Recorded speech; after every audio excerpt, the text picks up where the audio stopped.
Good morning, dear students. How are you? I hope you are good and fine at your places. I am Hemlata Vasis, your SST teacher. Today we are going to read Geography chapter 3rd, that name is Drainage. In this chapter, we are study about the meaning of drainage and the drainage system in India and how the divides of two groups, Indian drainage system, the Himalayan rivers and the peninsular area. So let me start with drainage. The term drainage describe the system of an area. Look at the physical map. अब जो drainage है बेटा, drainage जो शब्द है वो show करता है किसी भी जो रिवर है उसके तंत्र को किसी भी एरिया में, ठीक है। सिस्टम दैट मीन्स तंत्र की जो रिवर है वो कैसे फैली हुई है। Look at the physical map. Physical map में आप देख सकते हो यहाँ पर जो ये वाटर डिवाइड है इसमें शो किया गया है। एक मेन रिवर है और उसमें से अदर जो साइड से वहाँ से ट्रिब्यूटरीज आके मिल रही हैं, तो ये पूरा एक ड्रेनेज एक अपवाह हो जाता है जो ऊपर से जब रिवर नीचे की तरफ फ्लो करती है, ठीक है। अपवाह ड्रेनेज का मेन मीनिंग होता है जब कोई भी रिवर ऊपर से नीचे की तरफ फ्लो कर रही होती है। You will notice that small streams flowing from different directions come together to form the main river, which ultimately drains into a large water body such as a lake or a sea or an ocean. The area drained by a single river system is called a drainage basin. अब आप देखेंगे कि अलग अलग जो directions हैं, अलग अलग जो दिशाएं हैं, उनसे जो छोटी छोटी ट्रिब्यूटरीज हैं वो बहती हुई आ रही हैं और एक जगह पर मिल रही हैं, तो एक जो मेन रिवर है उसको बना रही हैं। एंड इन द लास्ट आप देखोगे कि किसी निकास की जो बड़ा जो एक जलाशय होता है, लाइक कोई भी एलिवेटेड एरिया होता है, लाइक झील या फिर जो समुंदर है, उसमें आके गिर रही हैं। एक जो रिवर सिस्टम होता है बेटा, जिस क्षेत्र का जल प्रवाहित होता है उसे एक अपवाह द्रोणी यानी कि ड्रेनेज बेसिन कहा जाता है। A closer observation on a map will indicate that any elevated area such as mountain और an upland separate two drainage basin such as upland is known as water divide. और बेटा कोई भी एक ऊंचा सा अपलैंड, जो कोई भी ऊंचा सा एरिया है जैसे माउंटेन है या फिर कोई अदर हाई लैंड है या फिर जो जो नेबर्स जो ड्रेनेज जो द्रोणियाँ हैं वो एक दूसरे से जब अलग करती हैं तो इस प्रकार की जो हाई जो लैंड है उसको कहा जाता है वाटर डिवाइड। नेक्स्ट यहाँ पर आप देख सकते हो फिगर 3.1 में वाटर डिवाइड की जो दो स्ट्रीम्स हैं, stream A and stream B, उसको एक ऊंचा सा ऊपर उठा हुआ जो भाग है वो अलग कर रहा है। डू यू नो, यहाँ पर देखो बेटा ये क्या पूछने की कोशिश कर रहा है। The world's largest drainage basin is of the Amazon river, कि जो वर्ल्ड है जो विश्व है उसमें सबसे बड़ा जो ड्रेनेज बेसिन है वो है अमेजन रिवर का। Which river has the largest basin in India, अब भारत में कौन सी रिवर है जिसका सबसे बड़ा बेसिन है।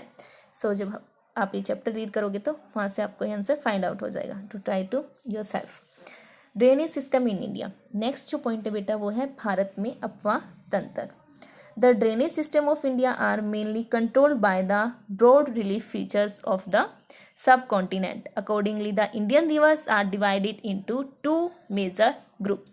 अब भारत में जो ड्रेनेज सिस्टम है बेटा, भारत के जो ड्रेनेज बेसिन है बेटा, जो अपवाह तंत्र है उसको जो कंट्रोल करता है वो है वहाँ की जो फिजिकल्स जो साइज है भौगोलिक आकृतियों के द्वारा। और इस बेस पर जो इंडियन जो रिवर्स हैं उनको टू मेन ग्रुप्स में डिवाइड किया गया है। फर्स्ट है the Himalayan rivers and the peninsular rivers. Apart from originating from the two major physiographic regions of India, और भारत के दो मुख्य भौगोलिक क्षेत्रों से उत्पन्न होने के कारण जो हिमालय तथा प्रायद्वीप जो नदियां हैं वो एक दूसरे से काफ़ी ज़्यादा अलग हैं। The Himalayan and the peninsular river are different from each other in many ways. Most of the Himalayan rivers are perennial. Mostly जो भारतीय जो हिमालयंस, ठीक है, जो हिमालय से निकलने वाली जो नदियां हैं बेटा वो पेरेनियल टाइप्स की है। पेरेनियल दैट मीन्स बारहमासी, कि हमेशा उनमें जो पानी होता है वो भरा रहता है। It means that they have water through out the years, कि पूरा साल इनमें जो पानी है वो रहता है। These rivers receive water from rain as well as from melted snow from the lofty mountains. और इसका रीज़न क्या है बेटा कि ये पूरा साल इनमें पानी क्यों रहता है, क्योंकि कुछ तो पानी इनको बेटा बारिश से मिलता है, दूसरा होता है जब बर्फ़ पिघलती है ऊंचे पहाड़ों से तब इसमें पानी आ जाता है। The two major Himalayan rivers the Indus and the Brahmaputra originate from the north of the mountain range. और हिमालय की जो मुख्य जो नदियां हैं सिंधु और ब्रह्मपुत्र, वे इस जो माउंटेन रेंज है कि नॉर्थ जो एरिया है वहाँ से निकलती हैं। They have cut through the mountains making George. और ये जॉर्ज बनाती हैं बेटा पहाड़ों को काट कर, ठीक है, उसमें जॉर्जों का निर्माण करती हैं। The Himalayan rivers have long courses from their source to the sea. They perform intensive erosional activity in their upper course and carry hug loads of silt and sand. In the middle and the lower courses, these rivers from meanders, oxbow lakes and many other depositional features in there. और साथ में बेटा जो हिमालय की जो नदियां हैं जब उनका ऑर्गेनाइजेशन होता है तो उनकी उत्पत्ति के स्थान से लेकर और जब वो समुद्र में जाके मिलती हैं तो काफ़ी जो लॉन्ग वे है, लंबा जो रास्ता है उसको तय करती हैं। और ये जो इनका जो रास्ता है बेटा उसमें आने वाले जो ऊपरी भाग हैं उसमें बहुत ज़्यादा डिपोजिशन करती हैं, यानी कि अपर्दन की जो क्रिया होती है वो होती हैं। अपने साथ काफ़ी ज़्यादा सिल्ट और जो सैंड, ठीक है, जो मिट्टी है उसको भाग कर लाती हैं। और इसके जो मिडल है मध्य में और जो निचले जो भाग है उसमें जो नदियाँ बेटा ये अलग अलग जो आकृतियाँ हैं उनका निर्माण करती, लाइक विसर्प, गोखुर झील या अपने जो भाड़ वाले मैदान हैं उसमें बहुत सी अन्य जो निक्षेपण जो आकृतियाँ हैं भागकर लाए हुए जो जमा हुआ पदार्थ होता है उससे बनी जो आकृतियाँ उनका निर्माण करती हैं। और ये पूर्ण तरीके से and they also have well developed deltas. और ये बहुत ही अच्छे जो डेल्टा होती हैं बेटा उनका निर्माण करती हैं। A large number of peninsular reverse. अब यहाँ पर देखो आप ये फिगर जो दी गई है 3.3 इसमें आप देख सकते हो कुछ फीचर्स हैं जो रिवर से बनते हैं। यहाँ पर से फर्स्ट है सोर्स ऑफ रिवर, जहाँ से जो नदी है वो निकलती है, इसका ऊपरी कोर्स है। फिर मिडल कोर्स में आके बेटा ये जो पहाड़ होते हैं उनकी कटाई छटाई करती हैं। और फिर नीचे जब आते हैं ये लोअर कोर्स में तो कुछ आकृतियाँ हैं ऑक्सबो लेक, डेल्टाज, इन सब का निर्माण करती हैं।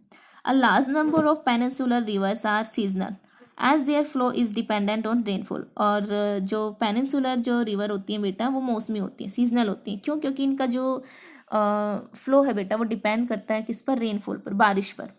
During the dry season, even the large rivers have reduced flow of water in their channels. और जब जो ड्राई सीजन मतलब शुष्क, ठीक है, जब बारिश नहीं होती है तो ऐसे में जो बड़ी नदियाँ उनका जल भी बहुत ही कम हो जाता है और वो हल्की हल्की चैनल्स यानी कि जो धाराएं होती हैं ना उनमें बहती हुई दिखती है, मतलब कि लाइक कोई धारा बह रही है, ठीक है। The peninsular rivers have shorter and जो पेनिनसुलर रिवर्स होती है बेटा वो छोटी होती हैं, shallower course as compare to the Himalayan counterparts. Himalaya की तुलना में, ठीक है, जो प्रायद्वीपीय जो नदियाँ होती हैं इनकी लंबाई काफ़ी कम होती हैं। फिर भी इनमें से कुछ however some of them originate in the central highlands and flow towards the west. Can you identify two such large rivers? Most of the rivers of peninsular India originate in the western ghats and flow towards the Bay of Bengal.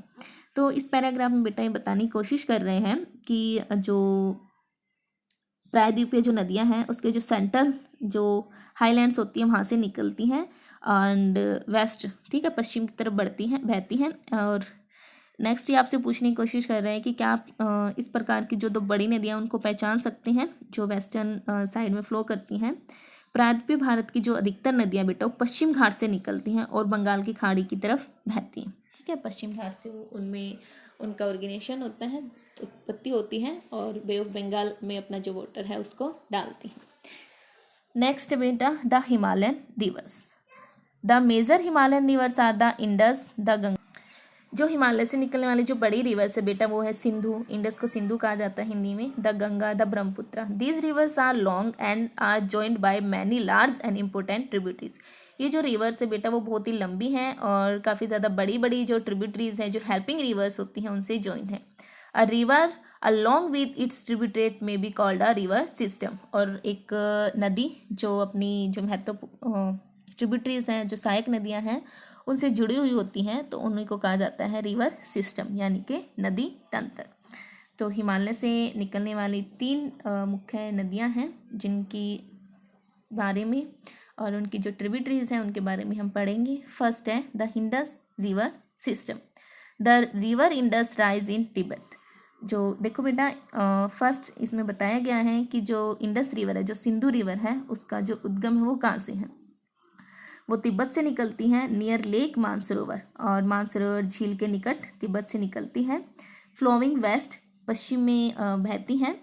It's enters India in the Ladakh district of Jammu and Kashmir. और ये भारत में प्रवेश करती हैं लद्दाख से, ठीक है। It forms a picturesque gorge in this part. Several tributaries in Zaskar, the Nubra, the Shyok and the Hunza joined it in the Kashmir region. और इस एरिया में बेटा एक बहुत ही सुंदर जो दर्शनीय जॉर्ज है उसका बनाती हैं, और इस क्षेत्र में बहुत सी हेल्पिंग जो रिवर्स है जैसे जास्कर, नुब्रा, श्योक तथा हुंजा जो रिवर्स हैं, मेन हेल्पिंग रिवर्स, वो इसमें मिलती हैं।